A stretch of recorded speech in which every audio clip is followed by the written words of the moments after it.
Testing of Hyundai HGN25 air circuit breaker. The basic settings will be set by the customer. For testing, we add a 220 volt AC power supply. First, we trip the breaker manually.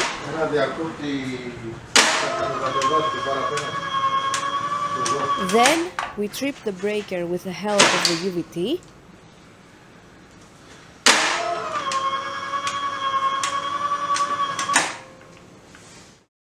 Next, we perform a long time delay test, and the breaker trips after about 15 seconds.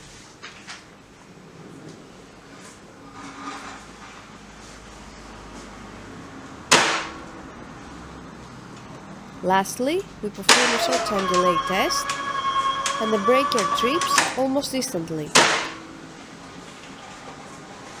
It is now clear that the air circuit breaker is working successfully and is ready to be delivered to the customer.